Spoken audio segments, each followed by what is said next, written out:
Hello students, welcome back to Neha Edu. आज हम करने जा रहे हैं द सुनामी चैप्टर क्लास 8 का, जिसमें हम सबसे पहले समझेंगे कि सुनामी होती क्या है, ये आती कैसे है, वो सब चीज़ें हम समझेंगे। ठीक है, तो स्टार्ट करते हैं यहाँ से। लुक एट दिस मैप, इस मैप को देखो। And these are some groups of island, Andaman and Nicobar island.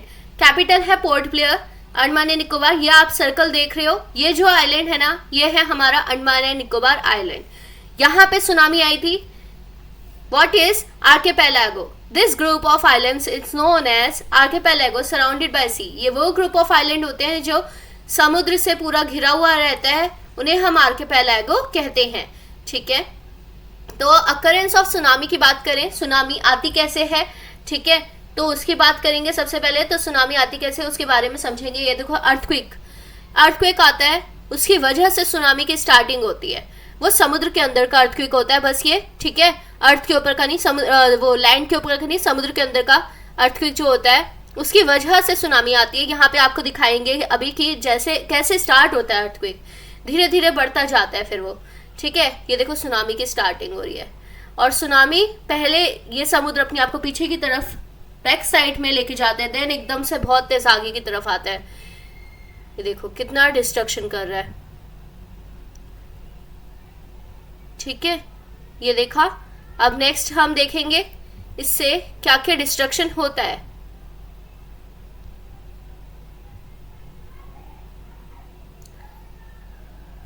Disruption of tsunami, ये देखो केरला की दिखा रहे हैं कि सुनामी की वजह से कितनी ज्यादा डिस्ट्रक्शन हो रही है।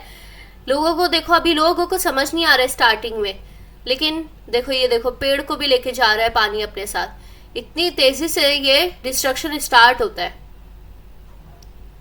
काफी लोगों को अपने साथ लेके बह जाती है ये सुनामी। कितनी तेज वेव्स है।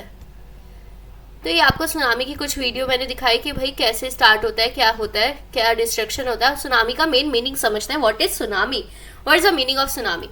Tsunami comes from the Japanese language. Tsunami word ने एक जापानीज लैंग्वेज से आता है, ठीक है, and consist of 2 syllabus name. इसका मेनली 2 सिलेबस नेम होता है सु प्लस नामी, सुनामी। ठीक है, तो ये देखो, ये scientist use the meaning of tidal waves और semantic sea waves. Scientist mainly इसका टाइडल वेव्स और semantic sea waves word use करते हैं। Tsunami is a sea wave that comes suddenly with a high speed that leads to the coast due to the volcanic activity और earthquake under the sea. ये mainly समुद्र के अंदर के जो earthquake वगैरह होते हैं ना, उसकी वजह से ये आता है। मैंने जो अभी आपको पहले बताया था वीडियो पे।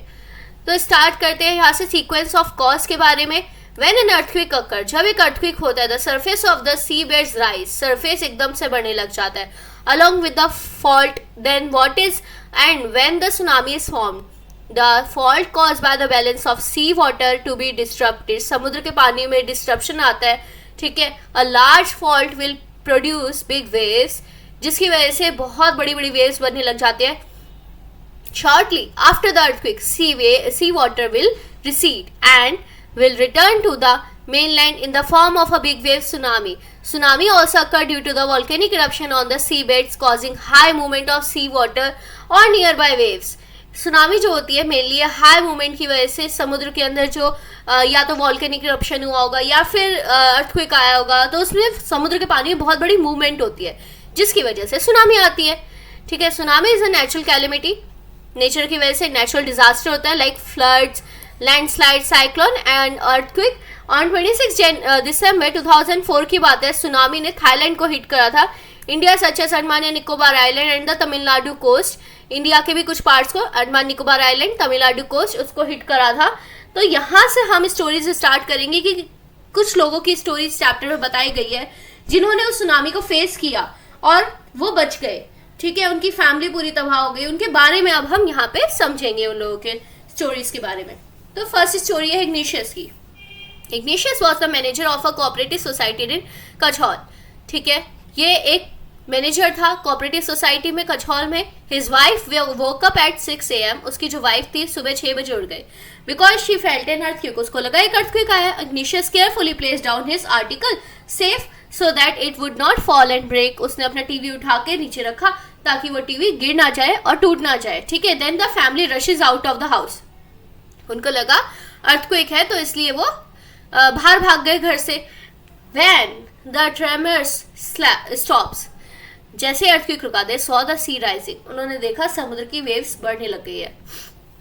इन the chaos and confusion, two of his children caught hold hands to their mother's father, अपने नाना के हाथ पकड़ लिए, एंड मदर्स ब्रदर, मामा के हाथ पकड़ लिया, and rushes into the opposite direction, दूसरी डायरेक्शन में भागने लग गए। And his wife also swept away, उसकी वाइफ भी बह गई सुनामी के साथ, सुनामी की जो वेव्स थी। Only the 3 other childrens who came with him, जो इग्निशियस के साथ 3 बच्चे थे उसके, और तो वो बच्चे जो थे वो बच गए, ठीक है, इग्निशियस के साथ। संजीव, अगली स्टोरी है मेन ये संजीव की, ठीक है।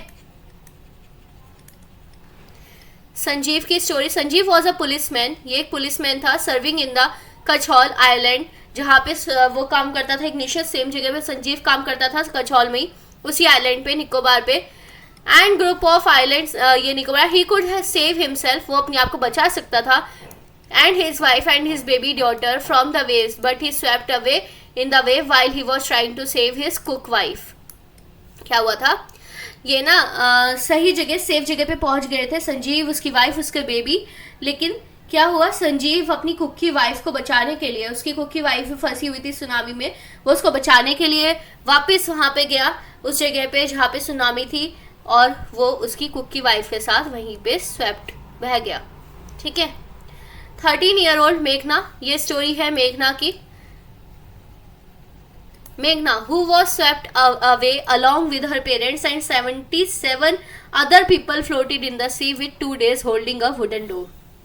क्या हुआ, जो मेघना थी 13 साल की लड़की है, जो 13 साल की लड़की थी जो सुनामी में बह गई थी, उसके पेरेंट्स के साथ बह गई थी, और 77 लोग और बह गए थे, लेकिन 2 दिनों तक वो एक वुडन डोर के ऊपर वो लेटी रही, ठीक है। वो बेहोश थी, तो उसे नहीं पता वो कहाँ से कहाँ पहुँच गई। She saw having relief helicopters overhead 11 times, 11 बार उसने हेलीकॉप्टर्स देखे उसके सर के ऊपर से जाते हुए, लेकिन वो कोई भी उसको बचा नहीं पाया। बट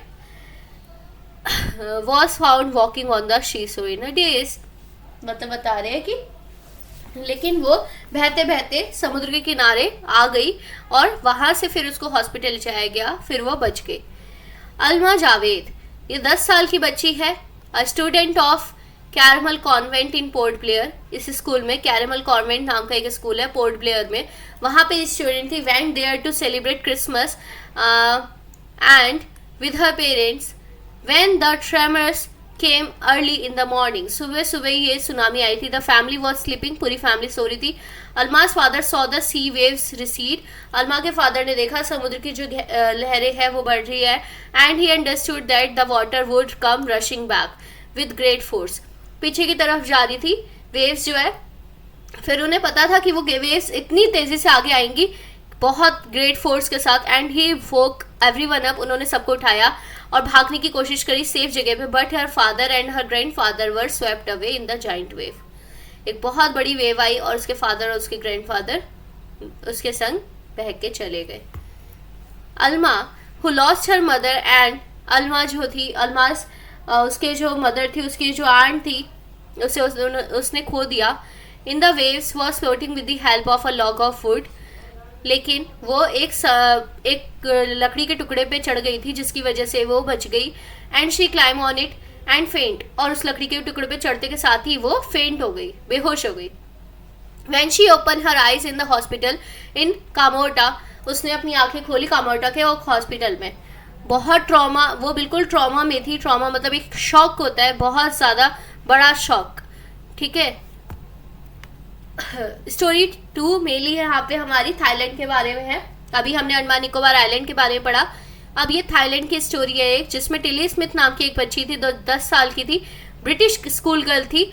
उसने काफ़ी लोगों की जान बचा ली। सुनामी जब फुकेत पे आई, फुकेत बीच पे, थाईलैंड में है ये Phuket beach, she was celebrating Christmas with her parents, वो अपने पेरेंट्स के साथ सेलिब्रेट करी थी Christmas, and 7 year old sister at a beach resort in southern Thailand. On 26 December 2004 early morning उनको लगा कि कुछ बड़ा होने वाला है। The water was swelling and keeping coming in and the beach was getting smaller and smaller. I didn't know what was happening. उसकी mother बोलती है कि मुझे नहीं पता क्या हो रहा है, लेकिन अल्मा को पता था. She had been shown a video in the geography lesson in England. उसने इंग्लैंड में एक ज्योग्राफी लेसन में एक वीडियो देखी थी कि जब भी सुनामी आती है तो पहले समुद्र की लहरें पीछे जाती है और फिर एकदम से बहुत तेज आती है. तो her geography teacher had told them that tsunami can be cause by earthquake. समुद्र के अंदर जो अर्थक्वेक आता है उसकी वजह से भी होता है, वॉल्केनिक इरप्शन से होता है, लैंडस्लाइड से होता है. टिल इसमें sense that something was wrong. उसने सेंस कर लिया कि कुछ तो गलत है. She started to warn of parents. उसने अपने पेरेंट्स को वार्न करा एंड अदर टूरिस्ट को on the beach and they took shelter in the third floor of the hotel. सब ने उसकी बात मानी और सब होटल के थर्ड फ्लोर पे चले गए और सब के सब बच गए. The building which stood the surge of 3 tsunami waves later Tilly went back to her school in England. और जो थिली जब अपने स्कूल गई वापस इंग्लैंड में, उसने अपने क्लासमेट्स को ये पूरी कहानी, डरावनी कहानी सुनाई. तो अब ये थर्ड स्टोरी है श्रीलंका की. श्रीलंका में भी यही वेव्स ने स्ट्राइक किया था. Very few animal die. Animals बहुत कम मरे. क्यों? क्योंकि हमें पता है कि एनिमल्स के अंदर माना जाता है कुछ ऐसी सिक्स सेंस बहुत स्ट्रांग होती है कि उन्हें पता चल जाता है कि सुनामी आने वाली है, क्योंकि वो अर्थ से जुड़े हुए रहते हैं. Wild and domestic animals seems to known what was about to happen.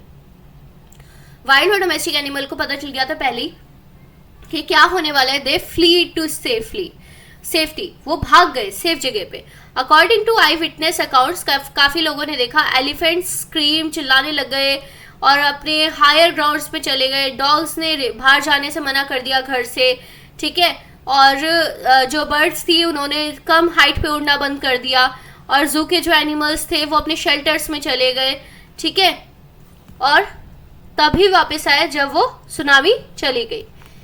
It is because that animal possess a sixth sense. अभी मैंने बताया and known what the earth is going to shake. उन्हें पता था कि अर्थ कोई आने वाला है, अर्थ शेक हो रही है. Some experts believe that animals more acute healing help them to hear and feel the earth's vibration. उनकी जो hearing sense होती है ना वो बहुत तेज होती है, जिसकी वजह से वो अर्थ की वाइब्रेशन को भी फील कर लेते हैं. They can sense on approaching disaster along because humans realize what going on. इंसानों को नहीं पता चलता लेकिन एनिमल को सबसे पहले पता चल जाता है. But the fact is that the giant waves told more than 1,50,000 people in a dozen country. 12 country में मिला के टोटल 1,50,000 लोगों से भी ज़्यादा लोग मरे थे. But not many animals. Animals नहीं मरे. ये रिपोर्ट आई थी. याला नेशनल पार्क है ये श्रीलंका में. ये यहाँ पे बहुत अलग अलग तरह के एनिमल्स पाए जाते हैं. एलिफेंट्स थे, लेपर्ड्स, 130 स्पीशीज ऑफ बर्ड्स. एक भी एनिमल यहाँ पे नहीं मरा. सिर्फ 2 वाटर बफेलो मरी वहाँ पे, उनकी डेथ हुई थी. People of Yala National Park had observed 3 elephants running away. 3 elephants को भागते हुए याला नेशनल पार्क में लोगों ने देखा फ्रॉम द पाटनागल beach. And Sri Lankan gentleman who lives in the coastal. एक श्रीलंकन जेंटलमैन ने अपनी स्टोरी बताई थी जो कोस्ट लाइन पर रहता है गाले में, नियर गाले. एंड उसने कहा मैं अपने दोनों डॉग्स को ना डेली वॉक पे लेके जाता हूँ बीच पे. एंड दे यूजुअली बहुत एक्साइटेड रहते हैं वो dogs. But on that day they refuse to go. उन्होंने जाने से मना कर दिया और उसकी लाइफ भी बचा ली और अपनी लाइफ भी बचा ली. अब इसमें मेनली हमें क्या जानना, do you know what happen after a natural disaster takes place. क्या क्या होता है अगर एक नेचुरल डिजास्टर आता है. It is very challenging task to save people from disaster. ये एक बहुत चैलेंजिंग टास्क है कि हम डिजास्टर से लोगों को कैसे बचाएं. But after this giant task is completed then begins the new task of rehabilitate people. जो लोग फंस जाते हैं कहीं ना कहीं, ठीक है, तो उनको ढूंढना, उनको खाना देना. They came back to their normal life after from the haunting memories of disaster. वो लोग अपनी लाइफ में नॉर्मल लाइफ में आ जाते हैं लेकिन बहुत ज़्यादा खतरनाक ये एक तरह से उनके लिए डिजास्टर जो होता है उसकी मेमोरीज भुलानी बहुत मुश्किल होती है. Among them young childrens are very sensitive. छोटे बच्चे तो बहुत सेंसिटिव होते हैं जिसका रिजल्ट होता है काफ़ी एक्सीडेंट हो जाते हैं. उनके माइंड पे काफ़ी असर पड़ता है एंड इमोशनल स्ट्रेस हो जाता है. This is why such childrens are kept in the rehabilitation centre. काफ़ी जगह पे उन्हें रिहैबिटेशन सेंटर पे रखा जाता है ताकि उन्हें उस ट्रॉमा से बाहर निकाला जा सके. उनको फिजिकली उनको इमोशनली एक तरह से कनेक्ट कर सके और ताकि वो उस ट्रॉमा से बाहर आ सके. Key points: in the most difficult time, we need to be alert and aware of keen observer whether we are the mountains enjoying a snowfall and near a sea beach. हम कहीं पे भी हो, हमें हमेशा अलर्ट रहना चाहिए. Disaster कहीं पे भी हो सकता है, ठीक है. In the time of the disaster we should keep our mind cool, no need to be panic, हमें पैनिक नहीं करना चाहिए. Courage can help us to face the challenge and give us power to come out from it. हमारी हिम्मत ही है जो हमें इस चैलेंज से इस चैलेंज को फेस करने का मेन हिम्मत देती है, ठीक है ना, पावर देती है. थैंक यू फॉर वॉचिंग ख्याति Gautam this side, and like share and subscribe अगर आपको अच्छा लगा तो. और आगे के हम इसमें क्वेश्चन सर्च करेंगे, ठीक है. और अगर आपको कुछ नहीं समझ आया तो मैं एक वीडियो अगेन बना लूंगी, आप मेरे को बता देना कुछ टॉपिक अगर नहीं समझ आया, इसमें कुछ वर्ड नहीं समझ आया तो मैं कमेंट बॉक्स में शेयर करो. आप कमेंट बॉक्स में आप कमेंट करो तो जिससे मेरे को पता चलेगा आपको क्या और मेरे को इम्प्रूवमेंट करनी चाहिए, क्या इम्प्रूवमेंट करनी चाहिए आप मेरे को बताइए, ठीक है, जिससे मैं और अच्छे से आपको वीडियोस एक्सप्लेन कर पाऊंगी, ठीक है. तो आगे के लिए सब्सक्राइब कर लें. Bye bye.